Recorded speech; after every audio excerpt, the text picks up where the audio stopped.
Palm oil is second most consumed vegetable oil in the world.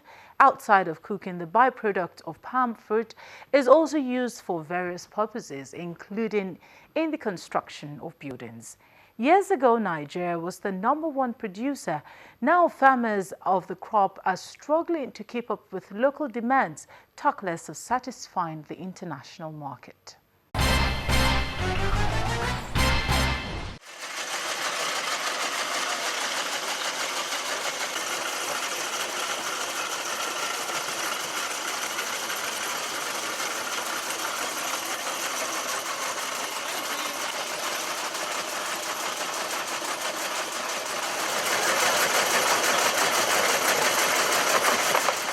The Delta State government says it's not relenting in creating a good environment for the mass production of palm oil.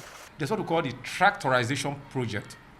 The government brought in farmers in different sectors and gave out tractors for mechanized farming.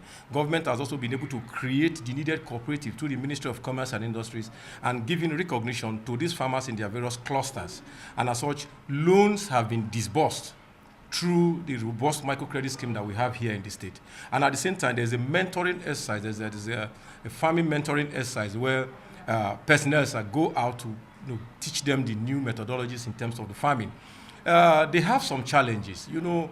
As we move into the agricultural sector deeply, unlike what we used to have before, the state government has come to realize that there's the need to invest more into it, and that's exactly what the government is doing through the Job Creation Office. The issue of giving out loans has been on, but it is only done to identifiable cooperatives. It is given to identifiable cooperatives registered with the Ministry of Commerce and Industry in collaboration with the Delta State Microcredit Scheme. So it's ongoing and it's all going well. All we need to do now is that persons who have not registered with cooperatives should come together, have an identifiable address, have their leadership, and then have their farms for inspection. The brigade before was just for anybody, but this time around, we have due process. And when that due process is followed, the government is seriously encouraging farming in all spheres of Delta State. We came back home and formed a cooperative society, Owa West Palm Producer Multipurpose Cooperative Society. Unfortunately, as at that time, it was not formally registered. So I told Maid of the existence of the cooperative society, but that it was not registered because they wanted all the details, including the registration number. In the course of time, it took us some time to fill form and so on. They approved the machine. It was a form of grant. You pay 50%. You acquire you pay 50% to the manufacturer. Made through their agencies, we pay the other 50% and you acquire the machine. Now, the agreement was that I will carry out demonstration with the machine for a period of 6 months. And that demonstration will include at least 30 farmers, all right?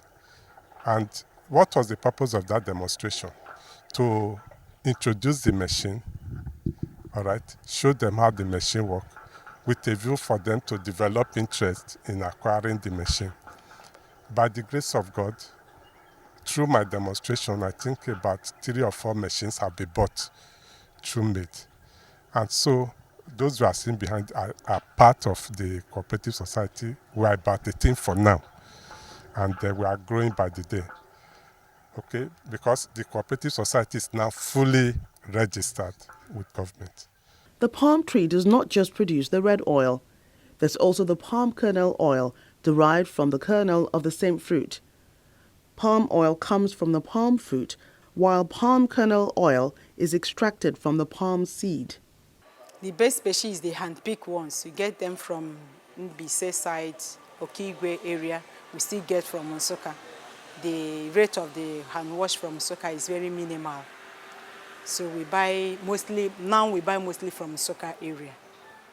That's where we buy our raw material. The differences are in the color. Raw palm kernel oil lacks carotenoids and is not red, and in saturated fat content, Palm mesocarp oil is 41% saturated, while palm kernel oil is 81% and 86% saturated fats.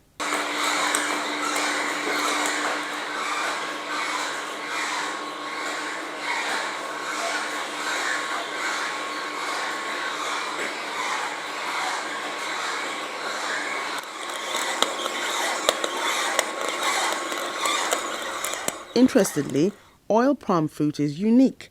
From the outer shell to the red palm and kernel, nothing is wasted. So what can be done with the kernel? Let's follow the process.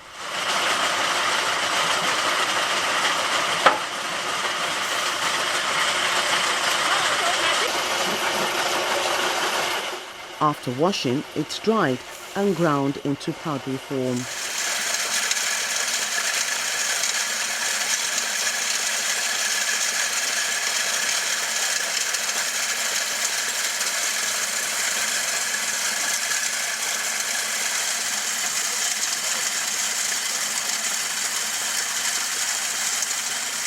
Those who need it usually come and take it for free, yet unions and council workers come around to demand money. True that they collect tax. Like my mom now, she dey pay for tax. From example now, they talk say get where they bring come out, so come and I bring the come out. They collect money for each motor where they enter the mill.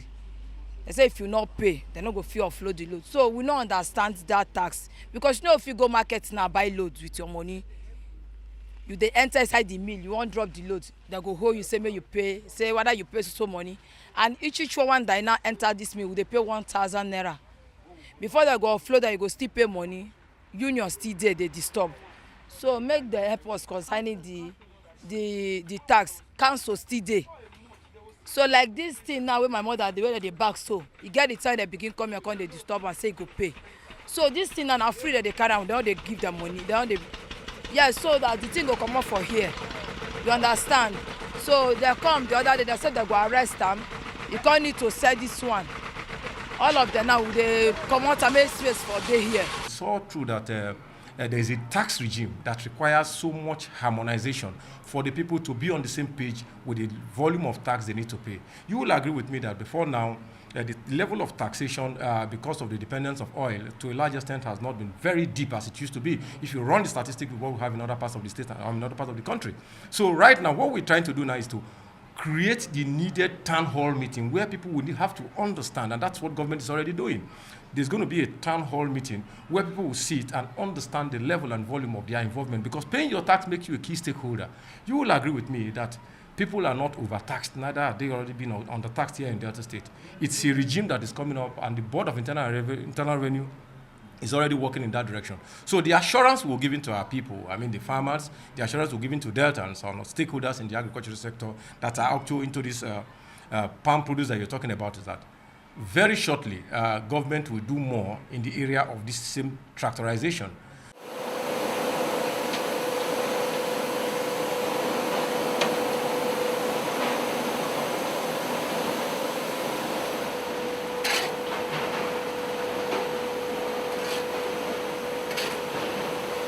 Palm oil has a high resistance to oxidation and therefore a long shelf life.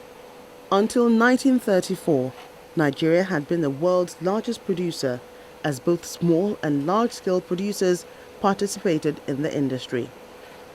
As of 2011, Nigeria was the third largest producer, behind Malaysia and Indonesia. In 2016, the country is not even on the list of the 7 largest producers in the world. The latest statistics from the Agriculture Ministry put supply of the produce locally to 4.5 million metric tons, which fails to meet the local demand of 8 million tons. So now you know all about the palm fruit and what more can be done with it. Thank you so much for watching. I'm Victoria Rido.